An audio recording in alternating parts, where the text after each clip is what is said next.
dhihi kartaa mise adiga affirmation adi aad doorataad dhihi kartaa. So maxaad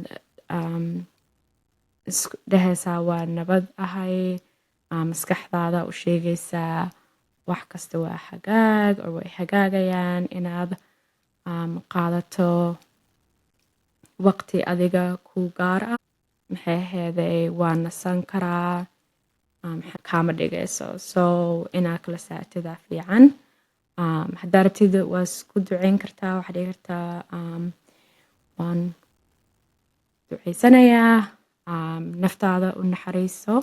Inta badan maxay aheeday nafteena kama fikirno, maskaxdeena maxay aheeday kama fikirno.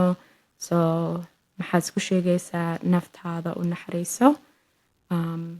Nolosha way adkaan kartaa laakiin waa ka bixi doontaa because maxay aheeday inta badan kan maxay kaa caawinaysaa inta badan markaan xanuunsanahay maxaan dareemi karnaa inay waxaan ay weligeen saan aan noqonayno ma ahano. So intaas maskaxdeena ayay sii jabinaysaa.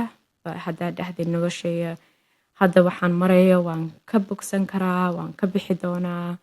Maxay aheeday maskaxdaada inay wax yar kuu fiicnaata loo maleeyaa or ilaahay wuu kuu fiicnayn karaa. So maxay aheeday waxyaalaha hadalaha xun ayaa maskaxdaada aad maxay aheeday aad ka fogeynaysaa, rabin inay maskaxdaada wax xun isku dhahdid. Haddaa rabtid waad duceysan kartaa, waxaad dhihi kartaa Allah caafimaad wuu siinayaa, Allah wuu arkaa dhibkan ku jiro, wuu ogyahay waxaan dareemayo, and then tala saaro ilaahay. Bogsiinta waqtiga qaadataa,